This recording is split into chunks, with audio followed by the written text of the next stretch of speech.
Hello everyone, I'm Torit Mato and you are watching Art and Purulia.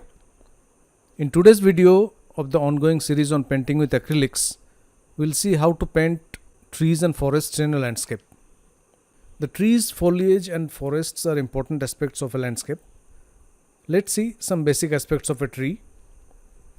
When we hear the word tree, we often think of a trunk, branches and the leaves, and hardly realize that the whole structure is supported by a network of roots below the soil. Though not visible, if we keep that in mind, we'll not go wrong in getting the stability of a tree. The plants in general is the term that covers all variety, tall trees, short shrubs and herbs, and also creepers and climbers. In a painting, there can be just one, or a few of them, or a variety of them. Studying and observing their shapes, sizes and colors is important. The ones with strong trunks and branches are called trees. The trees can be grouped in several ways, but most convenient and popular way is evergreen and deciduous. The trees that retain the foliage throughout the year qualifies as evergreen, and those which shed their leaves during winter are deciduous. A deciduous tree can be absolutely green in a season full of leaves and can be totally leafless in another. And the transition can be really colorful. The trees and forests can also be categorized as per the regions of the world. These broadly can be tropical or equatorial forests found near the equator on either side, north and south. Then temperate forests found in mid latitudes, and boreal or taiga forests which are found in higher latitudes. In each region, again, trees vary from areas of heavy rain, coastal areas, dry deserts, hilly areas, and so on. The areas of heavy rains will generally have evergreen forests, and the coastal areas have lots of palms, and some areas have even mangroves. While most of the deserts are devoid of vegetation, some areas have thorny bushes and some typical desert trees. The hills and mountains have mostly conifers. These are generalized observation, but there are exceptions. The shapes of the trees vary considerably from region to region. The secret in painting trees is in being able to make it look three-dimensional with volume rather than a flat looking tree. This is possible through variation in value and tones of different colors that we see. Initially, when we paint a tree, our preconceived mind says leaves are green and branches are brown. But is it completely true? No. There are yellows, blacks, blues, whites, and all sorts of colors. Understanding this is quite important, and of course, how these colors change based on the highlights and shadows is equally important. Generally, in the forests of India, we find several trees like banyan tree, peepal tree, mango, jamun, and so on. Banyan, of course, has a typical shape of an umbrella with lots of roots coming down from even the branches, but other trees from afar look almost similar. The trunk is the broadest, and main branches are next, and the tiny branches where the leaves are found are the thinnest. While painting, we will not be able to paint each and every branch, so we paint a few and our eyes automatically fill the rest. It's important to note that the branches go in all directions, even on the other side and towards you, that is the viewer. So there will be branches which will overlap others. This aspect also has to come out.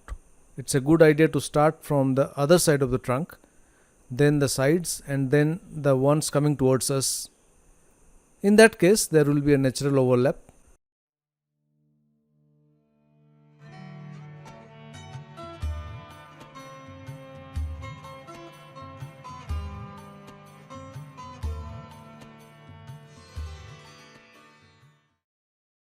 Trying to paint each leaf is being foolish.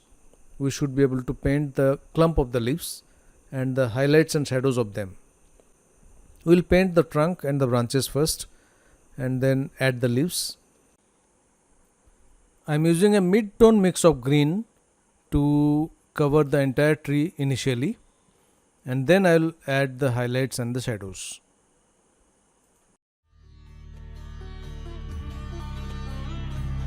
Premiumbeat.com.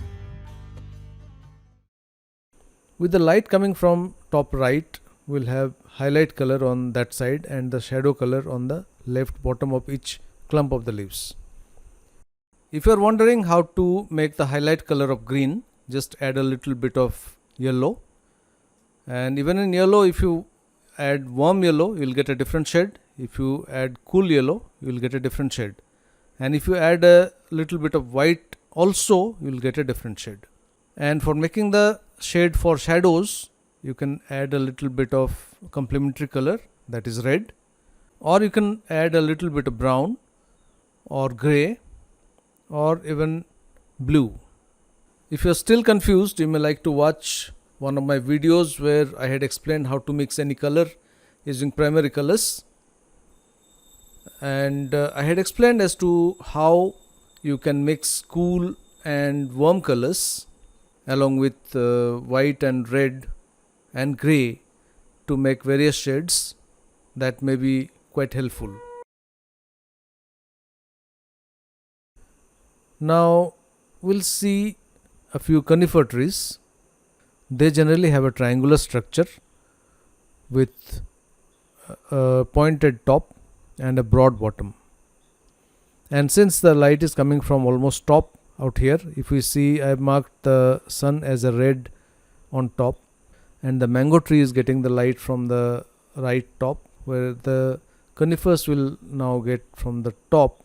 So we'll have a few light leaves followed by the dark leaves below them, where the shadow will fall.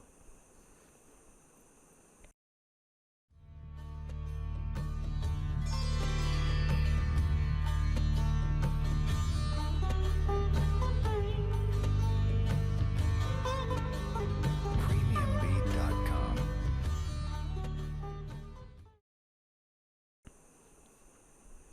Now we'll see a palm tree. The trunk is generally tall and slender. On the branches on the other side and the ones towards us, will be able to see both the sides of the leaves, whereas on the branches on the sides we'll be able to see one side or partially both the sides. The highlights and shadows will again be based on the location and the curve of the branches.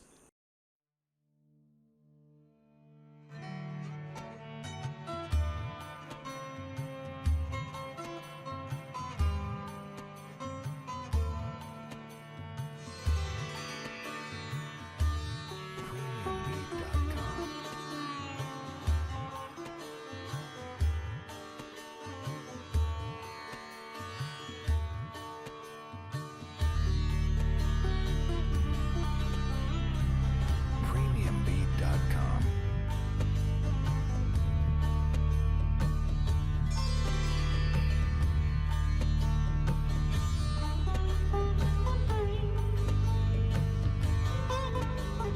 Premiumbeat.com. Premiumbeat.com.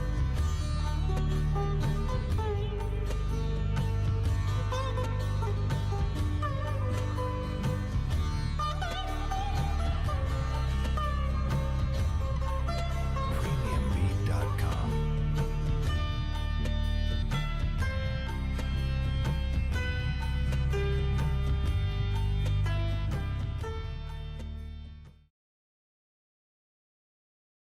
Now we'll see some bushes and maybe some clumps of trees at a distance.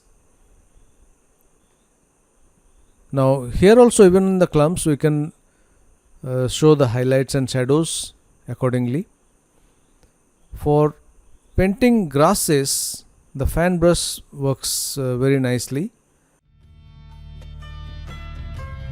Premiumbeat.com.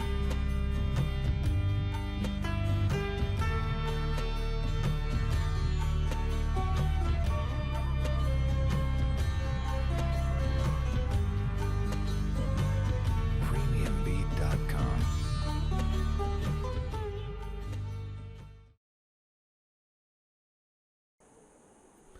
As a final touch up, you can accentuate the highlights and shadows a bit more, so that you can define the shapes and the volumes much better.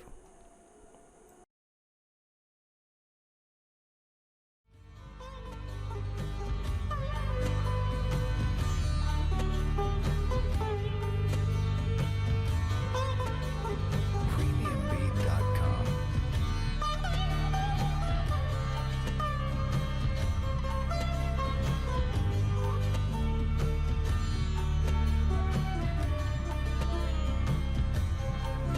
Premiumbeat.com.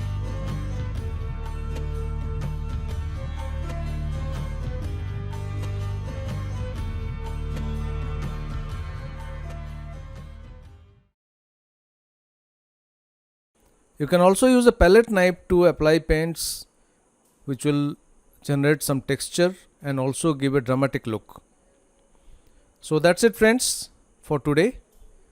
We had been discussing how to paint trees and foliage in a landscape. In the next chapter, we'll see how to paint water. So keep watching my channel. And if you have not yet subscribed the channel, please do subscribe. And you may share the link with the people who may be interested in learning drawing and painting. Thank you very much for watching. Stay safe, stay healthy. See you.